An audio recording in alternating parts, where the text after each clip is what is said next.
जो project report होती है उसमें सबसे इम्पोर्टेंट जो हिस्सा होता है वो किस चीज़ का होता है? सबसे पहले एग्जीक्यूटिव समरी देनी होती ओवरऑल प्रोजेक्ट के बारे में कि प्रोजेक्ट ओवरऑल किस चीज़ के बारे में। ओके। अब ये जो DSCR होता है इसका मीनिंग क्या होता है और बैंक इसे कितना इम्पोर्टेंट समझता है? हाँ, DSCR मतलब होता है debt service coverage ratio. Minimum ये 1.5 होना चाहिए या इससे और बेटर है तो और अच्छा। कॉस्ट कटिंग, भाई अगर किसी ने 10 करोड़ का लोन लिया और 20 लाख रुपए हर साल बच रहे हैं और उसने 7 साल का लोन लिया तो एक प्रोजेक्ट रिपोर्ट से उसको लगभग 1.5 करोड़ रुपए का फायदा है।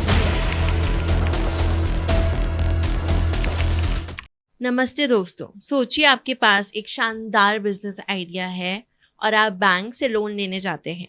बैंक ऑफिसर आपसे पहला सवाल पूछता है, आपकी प्रोजेक्ट रिपोर्ट कहाँ है? और आपके पास कोई ठोस जवाब नहीं होता। इस एक वजह से न जाने कितने छोटे एंटरप्रेन्योर्स के लोन अटक जाते हैं। आज के एपिसोड में हम इसी प्रोजेक्ट रिपोर्ट की बात करेंगे। ये क्यों ज़रूरी है, कैसे बनती है और लोन दिलाने में कैसे पुल का काम करती है। अगर आप हमारे साथ अंत तक बने रहें तो आप जानेंगे कि एक बेहतरीन प्रोजेक्ट रिपोर्ट कैसे तैयार करें जिससे आपके लोन मिलने की संभावना कई गुना बढ़ जाए। साथ ही एपिसोड के अंत में एक मज़ेदार रैपिड फायर राउंड भी होगा जिसमें हम फटाफट 15 सवाल जवाब करेंगे। तो बने रहिए हमारे साथ। मैं हूं आपकी होस्ट दृष्णा और आप सुन रहे हैं हमारा पॉडकास्ट फाइनेंस की बात फाइनेंस सेवा के साथ।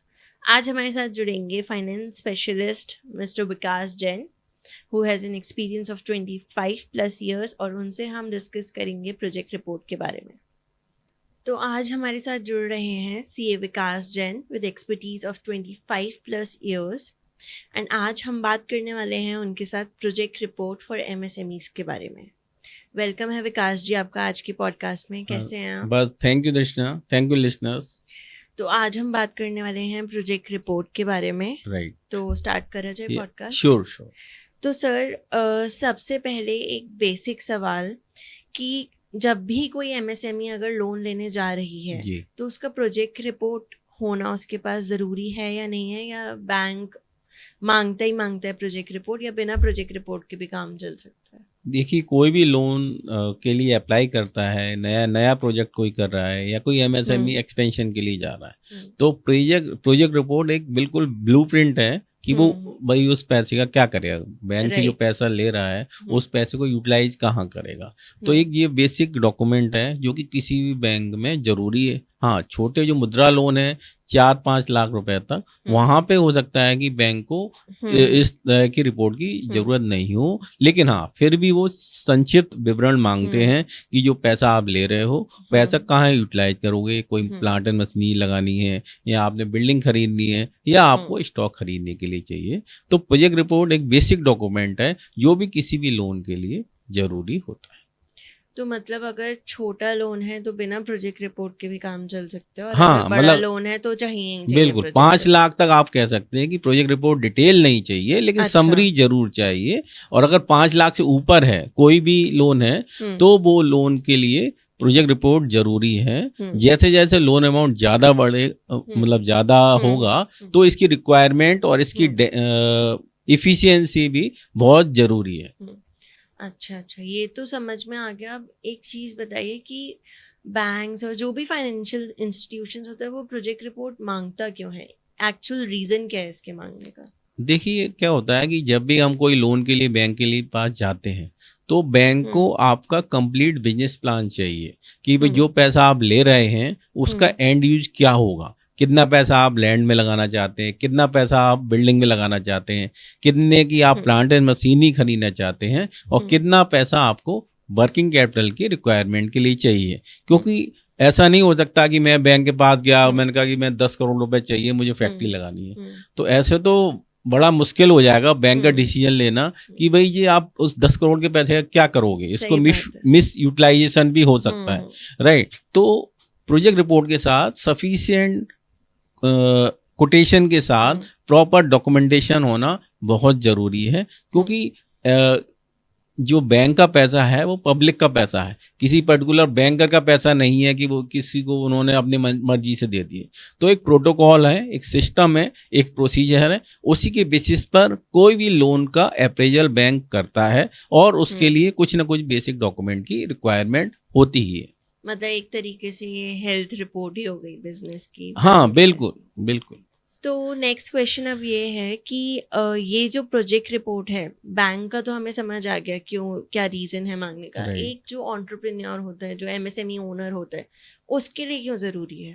देखिए, कोई भी बिजनेस हम कोई भी स्टार्ट करना चाहता है या फर्दर एक्सपेंशन करना चाहता है तो एक पूरा ये कंप्लीट बिजनेस प्लान होता है कि अगले 5 साल 7 साल या 10 साल तक कंपनी किस तरह से रन करेगी, कंपनी की प्रोजेक्शंस क्या हैं। एक्चुअली बेसिकली ये इंटरनल मैनेजमेंट के लिए भी कार्य करता है कि बिजनेस ये एमएसएमई ओनर ने जो बिजनेस प्लान बनाया है फिर कंपनी उस पर कैसे चल रही है, अगर सेल्स जो प्रोजेक्ट की थी उसी हिसाब से चल रही है नहीं है, अगर मान लो सेल्स कम आ रही है या प्रॉफिट जो एक्सपेक्टेड था वो प्रॉफिट नहीं आ रहा है, तो उस रिपोर्ट के बेसिस पर वो करेक्टिव एक्शन ले सकता है और अपने ऑर्गेनाइजेशन में डिसीजन को रिवाइज कर सकता है और टीम को भी उस हिसाब से मैनेज कर सकता है। मतलब एक तरीके से एक चेकलिस्ट हो गई बिजनेस के लिए, खुद के लिए, कि आगे आगे क्या हाँ कैसे स्टेप बाय स्टेप हाँ बिकॉज जब भी हम कोई बिजनेस स्टार्ट करने वाले हैं तो ये प्रोजेक्शंस वगैरह चेक करना बहुत जरूरी होता है, और बहुत जरूरी है। प्रोजेक्शंस नहीं पता तो आपका बिजनेस कैसे चलेगा। बिल्कुल, जैसे बिजनेस प्लान क्या होता है, लॉन्ग टर्म भी होता है और शॉर्ट टर्म भी होता है। जैसे 5 to 7 ईयर्स में कंपनी का क्या गोल है, फिर उसको स्प्लिट किया जाता है कि ईयरली क्या गोल रहेगा, देन क्वार्टरली क्या गोल होगा, सो दैट कि उसको क्लोज मॉनिटरिंग करा जा सके एक्चुअली। नहीं तो अदरवाइज बिना डाटा के ये मैनेज करना बहुत टफ हो सकता है। और क्या कोई भी एंटरप्रेन्योर कोई बड़ा लोन बिना प्रोजेक्ट रिपोर्ट के ले सकता है? नहीं, कोई भी लोन बिना प्रोजेक्ट रिपोर्ट के नहीं लिया जा सकता, क्योंकि ये प्रोजेक्ट रिपोर्ट एक कंप्लीट डिटेल्स होती हैं, टेक्निकल एनालिसिस उसमें होता है, रिस्क क्या है इन्वॉल्व, टेक्निकल रिस्क क्या है, मैनेजरियल रिस्क क्या है, फाइनेंशियल रिस्क क्या है, इस सब का असेसमेंट होता है, उसका प्रॉपर अप्रेजल किया जाता है कोई कॉम्पिटेंट टीम के द्वारा और बैंकर के द्वारा कि हम इस पैसे को अगर देते हैं एमएसएमई ओनर को तो वो कहाँ कहाँ यूटिलाइज होगा, और उसका क्रॉस वेरीफाई करा जाता है जब भी डिसबर्समेंट किया जाता है। मतलब हर सिनेरियो में प्रोजेक्ट रिपोर्ट होना जरूरी है। बिल्कुल बिल्कुल जरूरी है। अगर आप business loan, project report, bank finance, MSME funding और ऐसे इंपॉर्टेंट फाइनेंस टॉपिक्स को आसान भाषा में समझना चाहते हैं तो FinanceSeva.com और फाइनेंस सेवा क्लिप के YouTube चैनल को अभी सब्सक्राइब कर लीजिए। इस वीडियो से जुड़ी पूरी डिटेल आपको डिस्क्रिप्शन बॉक्स में मिल जाएगी और स्क्रीन पर भी इसकी जानकारी आपको दिख चुकी है। FinanceSeva.com एक ऐसा प्लेटफॉर्म है जो आपको मल्टीपल लोन सर्विस प्रोवाइड करता है। ये लोग 80+ लोन प्रोडक्ट्स में डील करते हैं, 150+ बैंक, NBFC और फाइनेंशियल इंस्टीट्यूशंस के साथ काम करते हैं। यानी अगर आपको बिजनेस प्रोजेक्ट या वर्किंग कैपिटल के लिए सही फंडिंग ऑप्शन चाहिए तो FinanceSeva.com आपके लिए एक स्ट्रॉन्ग फाइनेंशियल सपोर्ट बन सकता है। ये सिर्फ लोन ही नहीं, FinanceSeva.com आपको प्रोजेक्ट रिपोर्ट बनाने में भी हेल्प करता है। इनकी खास बात यह है कि इन्होंने प्रोजेक्ट रिपोर्ट प्रिपरेशन के लिए अपना इन हाउस सॉफ्टवेयर डेवलप किया है, जिससे सीए, कंसल्टेंट्स, लोन एडवाइजर्स और बिजनेस ओनर्स अपनी रिपोर्ट्स को फास्ट, प्रोफेशनल और इफेक्टिव तरीके से तैयार कर सकते हैं। इसके अलावा FinanceSeva.com ऑनलाइन फाइनेंस कोर्सेज भी प्रोवाइड करता है, जो खास तौर पर एमएसएमई ओनर, कंसल्टेंट्स और बिजनेस लर्नर के लिए बहुत यूजफुल है। अगर आप सीखना चाहते हैं कि बिजनेस फाइनेंस कैसे मैनेज करें, बैंक फंडिंग कैसे लें, फाइनेंशियल डॉक्यूमेंट्स कैसे तैयार करें और फाइनेंस नॉलेज को प्रैक्टिकली बिजनेस में कैसे इंप्लीमेंट करें, तो FinanceSeva.com आपके लिए एक कंप्लीट लर्निंग प्लेटफॉर्म है। अगर आप FinanceSeva.com या फाइनेंस सेवा क्लिप से जुड़ी कोई भी जानकारी चाहते हैं या कॉन्टेक्ट करना चाहते हैं तो आप उनकी वेबसाइट FinanceSeva.com पर विजिट कर सकते हैं या कस्टमर केयर नंबर पर कॉल करके सीधा उनकी टीम से बात कर सकते हैं। लोन गाइडेंस या फंडिंग चाहिए तो विजिट करें FinanceSeva.com और कॉल करें 9863020202 पे।